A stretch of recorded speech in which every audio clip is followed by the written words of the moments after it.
Did you miss me? I'm back. So this whole long sordid history of me being embroiled in a ton of controversy goes back almost 4 weeks ago. You see, it started right before VidCon, and I was asked by Joy Sparkle BS to be a moderator for her debate with Onision. And Onision was acting like a spoiled brat and only wanted to do it over on his spouse's YouNow so that basically she could make the money from the debate. Well, we wanted to do it on YouTube, and we wanted to do it for charity, which we still raised a bunch of money for charity, and Joy just recently dropped it into a Donors Choose. I think 3 different classrooms got some stuff funded for them, so good on that, pretty good. But when I went to go talk to Onision, he kept poking me, prodding me, and I exploded. Oh. My spouse just texted me saying you make hate videos about me. Maybe you and I should be the ones talking. Oh, I do? Yeah. Well, I've been very critical of you in the past in live streams and whatnot. I'm too scared to be all right. on alone. Okay. I can't really have a moderator on YouTube, I guess. So I'm going to have this little fucking idiot come over here who's made hate about me in the past, or Onision in the past, and that'll be fine. That'll be totally fair. I've been trying to be nice to you, Greg. Get that dumb bitch's ass over here so I can rip her open. I've been trying to be nice to you, man, but I mean, if you're gonna be fucking, you're being fake, Rod. Look, this is real. The way I'm talking to you is fucking real, and you're being a fake piece of shit who's not showing who the real is. I might be a piece of shit. Look, dude, I'm not the person who gets underage fucking girls and talks about whether or not they give him a fucking boner. You're a fucking sleazy scumbag. Here comes my favorite part. One person says something, the other person replies. That's normally how conversations work. We're not having a conversation. You want to go through it? Stupid motherfucker. I'm telling you how much of a piece of shit you are. Because you wouldn't talk to me like a human being. You try and throw some shade at me. What about your huge rant? Shade machine, motherfucker. Rat-tat-tat. Yeah. But anyway, that was over, and a lot of people responded to it very, very well. Now, don't get me wrong. That was not the most shining intellectual argument I've ever had in my life, but it felt really, really good. And I felt like I finally got to say something that many, many people have always wanted to say to Onision. So for that, I'm pretty happy that I did it. And a really fun video that I made came out of it, so I'll consider that a win. But then we went to VidCon, and it was, for the most part, pretty amazing. It was a really cool experience getting to meet all my friends in real life, exchange ideas, and talk about stuff. Because you have to understand, when you do YouTube and you're out there in like regular world society, you try and talk about your job with people. Most people don't really get it. YouTube is a job? Pfft, that sounds fucking weird. You can make money on YouTube? Yeah, actually you can. If you work really hard and you build a strong base and you try and make sure that you're answerable to your audience and to the people who support you, yeah, you can absolutely make money off of YouTube. For sure. It's just entertainment. People pay for all sorts of entertainment. Why is that weird? So having an environment where you can openly talk about it with people who understand was really, really wonderful. Now, it's not to say that it was all sunshine and roses at VidCon. There was a few things that happened, and out of all the controversies that have been going on with me, this is the one I'm probably not going to really talk about very much. Reason being, I don't think the problem that happened at VidCon should have ever been spoken about publicly. Not really. It just wasn't really a good idea. Best to just let it lie. But it is what it is. Can't control other people. So I'm just going to move on and hope that everybody involved, well, they just find some way to make peace with it and just get on with their lives. So, but shortly thereafter, other things started popping up. We've recently had a lot of run-ins with Tariq Nasheed. And I've known about Tariq for a really long time, but he started in on some really, really crazy stuff with some of my friends. One of which was my friend Bunty, and he ended up putting a bunch of copyright strikes on Bunty's channel, and that caused quite a bit of problem. Now, we'll touch back on that in just a minute. After that, a ghost from the past came back up to haunt my life, and it was this kid named Chris who is completely convinced that I am working for Monsanto. Yeah, no, like the dude legit thinks that I am being paid as a disinformation agent by the corporation Monsanto. And Monsanto, if you're watching this, which of course you are, you watch all my stuff, at being my main sponsor, you owe me some money because I've never gotten paid from you. I don't know what the problem is. Like, come on guys, chop chop, what the fuck? So I had a really fun stream where I actually invited Chris on and we talked, and it was pretty hilarious. You've succeeded, and you've accomplished what you accomplished, and I don't think anyone should ever take that away from you.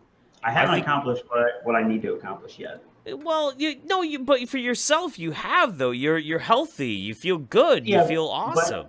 You're probably healthier than me. I didn't do it for just me. That's the point. If it was me just doing things for me, I would have said this isn't worth all this pain. Well, then we're probably still gonna lock horns for a little bit, but at least. Of course we are, Jeff. You know I'm not going away. No, that's fine. I don't want you to go anywhere, and I don't want you to be. I don't want you to be silenced. You know, like I really don't. I don't want to. Getting my Twitter account suspended. Well, you did try and dox people. That wasn't my fault. But then here's my favorite part. You see, I just wanted to keep talking to Chris, so I was being really nice to him and really patient. I know he's kind of walking all over me a little bit, but I didn't want it to stop because I was a little drunk and I was just having so much fun with him that I didn't want it to stop. But then this happened, and this was What? I've had enough of you sitting here talking about you don't have a fucking science degree and then quoting fucking Alex Jones and YouTube videos.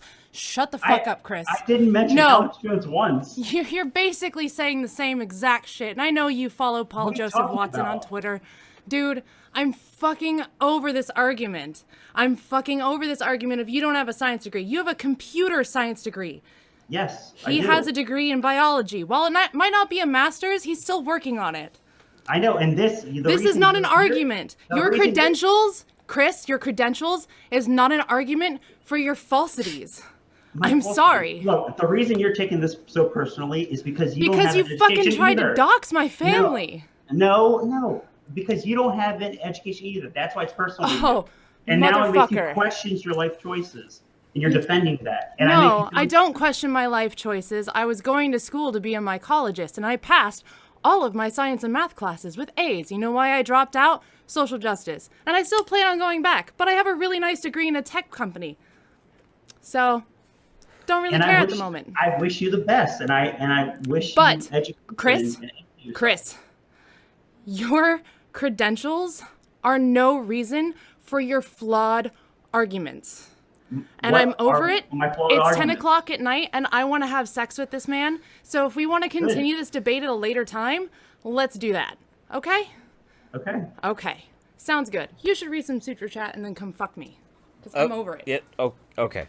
And that's why I married her. So the tally so far is I had my Onision drama. There was some things that were still like clinging on to me after VidCon. Tariq's getting a little crazy, and then suddenly my hacker pops back up. To say he's going to expose me to the world. Well, what could possibly happen next? Well, then I got this email. Memory, but mainly Jeff. You and Blair White streamed together on July 3rd of last year. In that stream, you both watched a video about Riley Dennis and assumed that she experienced no gender dysphoria and would never go on hormones. That is not what Riley said, but you assumed, and since then you've been peddling that lie to your followers. That stream gave you, Blair, and all your fans the justification they needed to misgender her. Anytime someone would plead with you to stop calling Riley a he, you would use your misinterpretation of her words as proof that she wasn't really trans. That stream has over 200,000 views. That stream started it all, and you know that. Now that Riley has finally debunked your claims, everyone has been waiting for a formal apology. Instead, you tweeted at her and said, "You might not be a man, but you're still a dick." All this talk about respectfully disagreeing and bridging the gap, but you can't even apologize when you know that you're wrong. Your logic for misgendering Riley was always faulty, but now it's completely unjustifiable. You were wrong. You started a lie, and that lie led to Riley's misgendering for almost a full year. You were wrong, and if you're a good person with any integrity, you'll apologize. You can hate Riley, you can hate her channel, you can hate her politics, you can want her to disappear forever, but if you were serious about supporting trans people, you have to own up and say sorry. It's the right thing to do. Please do it. And so I'm reading this email, and I'm like, that sounds vaguely threatening. But I mean, I get lots of threats. I get death threats all the fucking time. I mean, I'm not really that worried about people just talking about, well, something bad's gonna happen, or, you know, you should feel this, ooh, shake my fist, blah, blah, blah. I mean, it happens with anti-vaxxers, it happens with Islamists, it happens with all sorts of people. So I just, what the fuck ever. Well, had I known then what I know now, I probably still would have done exactly what I did, but let's get into it. You see, over a year ago, I did a live stream with me, Memory, and Blair White, where we were tackling Riley Dennis and Milo Stewart. They had made 2 videos during VidCon of the year before. And at the time, you have to remember the context of the situation. The political landscape was a bit different at that point in time. People were still trying to figure a lot of things out, how we were going to be talking about issues, this, that, and the other thing. Well, from a lot of people's perspective, and I shared in it, at the time, it seemed like a lot of people were co-opting the experience of being transgender for fashion.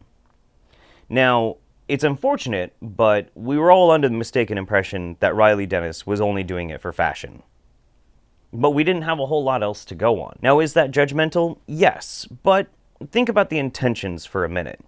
I'm friends with a lot of trans people, and there are a lot of trans people who watch this channel, and I have nothing but love for them, but also I identify that they have a type of situation that is very, very complicated and very touchy. It's not easy being trans. You're already suffering from something that you can't control. You feel like there's something wrong with your body. You're in the wrong kind of body. And when those people would say to me that they feel like their experience is being shit on by somebody who's doing it for fashion, I get really defensive. I don't know if you guys have noticed or not, but I do have one really, really big weakness. I really get defensive of people. I really do. And I will sometimes go off half-cocked and I'll white knight for a lot of people. I do it for everybody. I do it for Bering. I'll do it for Andy Worski. I'll do it for Kasara Vera when I thought Teal Deer was being shitty to her. I just do. I just fucking do. Now, the big problem with that stream was we were really mean. And I mean really mean. And that's one of those streams where it got really popular, it got a ton of views, but when I would look back on it, I wouldn't necessarily feel very good about it because it wasn't really what I was trying to achieve. I wasn't trying to achieve some sort of shaming or like shitting on somebody for that kind of a situation. It was more of like a cathartic release. It was a way for me and Blair and Mems to just like, rah, and get it out. And I'd look back on it as time went by, and I don't know, I just didn't feel good about it, you know? I still hold true to that my belief at the time. I acted in the best belief that I had at the time. How I understood the situation, I don't think that my intentions were wrong, but my actions were kind of shitty. Yeah, kind of shitty. So when Blair White came out with her video apologizing for misgendering Riley Dennis, I decided to put my perspective out on Twitter, and here's a little sample. If you are speaking as an authority about an issue in a very specific socio-political group, then people are going to judge you based on what they actually know. If it wasn't for the fact that Riley was trying to speak as an authority, it would have never been a big deal to begin with. I don't think anybody should necessarily be feeling bad about misgendering Riley or anything like that. I really don't, because if you're going off the basis of what the information is that you had, then you're just simply doing your best with the information that you know. Simple as that. More so, even more so, Riley still said some really abhorrent and intolerant shit. Some crazy, crazy mean things. And I don't feel bad about calling it out, nor does Riley suddenly have my respect or my sympathy because of it. Not at all. It's just simply now that I recognize that Riley is in fact trans, and moving forward, then I'm going to address Riley as she, and just continue on as I always have. That's about it. So now the whole basic thing about... the whole basic hook about all of this is that I will now use female pronouns with Riley because I have no reason to question Riley's transition because Riley's getting fucking face surgery. Like, that's a pretty big step. However, I'm pretty sure the person who wrote that email, I'm pretty sure that they were not very happy with my response because all of a sudden, I have a strike on my channel.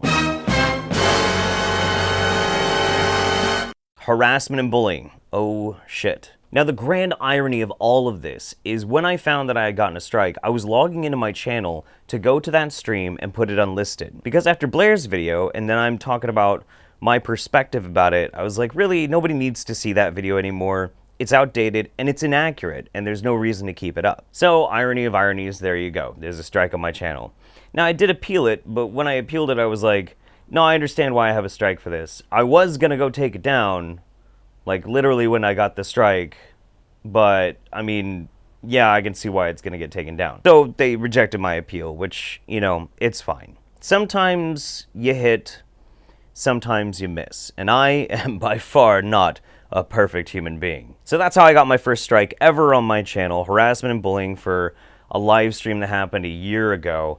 But, you know, whatever, move on. Let's just keep going. It just means that I can't live stream on my main channel for 3 months. Does that hurt? Yeah. But we'll call it a learning experience. Oh, but the controversies don't stop there. I'm going to need a smoke for this one. You see, next up, we had a video come out from somebody who a lot of me and my contemporaries considered a peer and had a very similar mindset to us. And her name is Rage After the Storm. She's a young woman YouTuber who was doing some very similar types of stuff, very critical of social justice.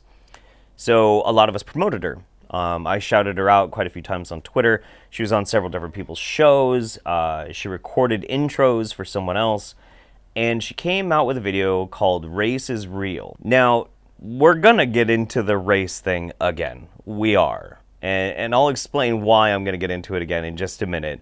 But before we do, let me just play this little clip from her video. Not to mention, a lot of African languages prove that black people lack abstract thinking. As I would like to mention, not all black people lack it. As I said, this is just an average. The English to Zulu language dictionary has only 250 pages. And like the other African Negro languages, it does not include a working definition of any abstract concepts. Because technically, it's not possible for them to think that way or those communities to have been thinking that way.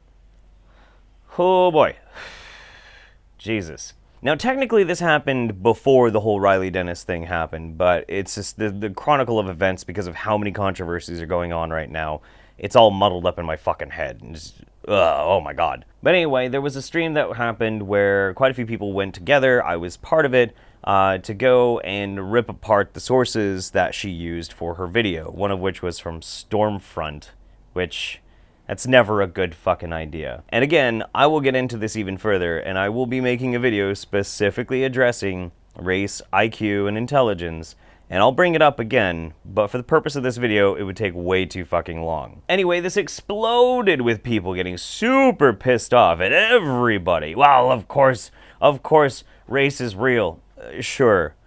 Well, IQ differences in the data exist. Sure. Well, IQ means this. There's a discussion. I did, however, say something kind of stupid, but I credit it to be basically being extremely exhausted and pissed off. I said this during that stream, being like, why aren't you debating this? There's no fucking debate, you To be honest. retards. And that's fucking dumb. Of course there's a debate. There's always a debate. There's always something to talk about and that sort of thing. But honestly, I was just so sick of it. I've been sick of the topic for fucking months. I haven't even been like directly addressing it. I just have people constantly hounding me about it, and it's like, fuck. I'll get to it when I get to it. I do a lot of shit. I'm sorry. Okay, so let's take a tally. I had my shit fight with Onision, the drama from VidCon. We had the Riley Dennis situation, Rage After Storm, Tariq Nasheed being a little wacky. What could possibly happen next? Well, so I took a few days and I just kind of relaxed and I did other things. I worked on other projects and I was still kind of pissed off about the strike that I had on my channel. But one day I woke up and I was feeling good. I felt great. I was like, okay, I got a clear head. I've gotten some rest in. I played some video games. I've hung out with some people. I'm ready to tackle the race issue. Let's do it. I'm into it. I go and I log into my YouTube, and what do I find? Oh, great. I got another strike. Fantastic. What did I get a strike for? Well, you see, when the Tariq Nasheed thing happened, he was copyright claiming Bunty, I made a very, very quick video just explaining, hey, that's what happened. And it was about 1.5 minutes long. That's all it was. 1.5 minutes long being like, hey, look, this happened. That was it. And Tariq, or his fans, or somebody, I don't know who the fuck it was, flagged the shit out of it and called it harassment and bullying. Strike number 2. Bam. Suddenly, I can't upload for 2 weeks. And that was, I think, about 8 days ago. So suddenly, I'm losing money. Like, I'm losing money. Everything is at a standstill. I can only use my second channel or my gaming channel, and that's pretty much it. And I didn't actually get that mad, to be honest with you. Like, it was frustrating. It bummed me out, don't get me wrong, but it only lasted for like 2 or 3 hours, and then suddenly I was like, you know, I could kind of use this time to like clear my head. Let all of this shit wash over me. I'm not going to talk about the VidCon thing. I'm not going to talk about the race thing. I'm not going to talk about any of that shit. I'm just going to try and relax. I'm going to play games, hang out with my patrons, hang out with my friends, and just otherwise kind of like chill out, you know? Fuck it. Whatever. Just let it slide off. And of course I put in an appeal, but surprise, surprise, yesterday the strike was removed. And of course it was removed, because it wasn't harassment and bullying. There was nothing harassing or bullying about it whatsoever. Holy fucking shit, man. That was stupid. So it's gone. So that's why you're seeing this video now. And some people might say, well, Jeff, you know, if Tariq is willing to abuse the flagging system, don't you think he might do it again? Sure. Yeah, he might. And I'll fight it again. And again. And again. Over and over and over again until finally YouTube notices that the dude is pulling some shady shit. I just will. This shit isn't gonna stop me. Fuck that. That's stupid. The truth of the matter is, nobody is free of criticism. Especially me. Especially me. Because there is this weird idea that people have that the bigger you get in YouTube, the more you get an ivory tower mentality. And I do see it happen with some people. It is kind of a true thing with some, but not all. There's still some really wonderful, humble people out there who try and maintain a perspective that they're just people with ideas. They just happen to be popular. And it's something that I want to try and maintain as much as I can as well. So, in a way, I want to make sure that I point out my own mistakes when I do agree that they are mistakes. And I'd like to bring a human element to it because I think that resonates really well with my audience. I'm just a guy. I'm just a fucking gutter punk, you know? Yeah, I've got a lot of life experience. Yes, I do have some academic experience. Some. Not nearly enough that I would really like. But it needs to be me expressing me to you. Otherwise, I don't think it really works. I think it gets all fucked up. Now, the last thing that I want to mention, and this is something that's really, really crazy, and it's one of the reasons why I'm even more reinvigorated by to get back into YouTube now that the strike's gone, and why I'm willing to jump into these really, really just aggressively hard to talk about social issues. You see, the other day there was this woman named Tara McCarthy, and she's an alt-writer, interviewer, broadcaster, what the fuck ever. And she made a tweet. Well, actually, she started off with a poll. Check this shit out. Considering that what we call races are in fact subspecies, is race mixing, miscegenation, borderline bestiality? Yes or no? Quoted tweet. I've deleted this tweet unfortunately because I think SJWs and Skeptics trademark were trying to get me banned from Twitter for it. Fun times. And then she followed up with another brilliant tweet. Check this fucking thing out. Sharing a link about people adopting black babies. Would they have made this choice had they known about race and IQ stats? Where's the informed consent? Hashtag adoption. Yeah, I know. Pretty fucking crazy, right? Absolutely nuts. But then you start thinking about it and you're like, well, wait a minute. Didn't Tariq kind of say some weird shit about interracial relationships? A lot of these female people of color who get into cosplay are really undercover bedwenches, and they are getting wake-up calls. Didn't one of his professors from his documentary Hidden Colors, didn't he say some pretty fucked up shit too? For example, we had a lot of great scholars. Take my ancestor, Frederick Douglass, who knew their history and still marry white women. How did that happen? Now, yes, he was an old man. I give him that. His first wife, Anna Murray Douglas, a blue, black, purple chocolate woman with nappy hair to 50 years, who birthed all of his children. It was after she died that he married the white woman, but nonetheless, he married a white woman. Had Frederick Douglass not married that white woman, he would be undisputably the greatest black leader that ever walked on American soil. Huh. That's weird. It's almost like identity politics is complete cancer, no matter what extreme you're standing on. That's weird. There's a lot of people that'll throw some shade at, well, you centrists don't take a position. Most of the world is centrist. It's true, most people do have leanings. I lean right, I lean left, I lean liberal, I lean conservative, I lean what the fuck ever. But by and large, most people are in a very large middle ground gap. And there's, I guess it's a spectrum of beliefs inside that middle ground. It's only the far outliers that dictate the parameters of how insane things can fucking get. So I believe that most people are pretty moderate and centrist at heart. They really, really are. And trying to throw shade at somebody for not wanting to take an extreme position when you can directly point to its opposition being just as fucking insane, that's just a defense mechanism. Fuck off. Look, you hold true to your values and I'll respect them. Even if I think you're insane, you're like a far right or a far left, just wingnut crazy motherfucker, fine. I respect your opinions. I respect your point of view. You might be wrong still, and I might still think you're a shithead. But, you know, I still have to have respect for the points of view because that's only fair. Because I would like people to respect my points of view. But my not wanting to take a distinct position allows me the unique opportunity that I then have many directions that I can go in analyzing these things. And I see that as a bonus. I see that as a huge motherfucking bonus. I'm very comfortable being somewhere between Tara McCarthy and Tariq Nasheed.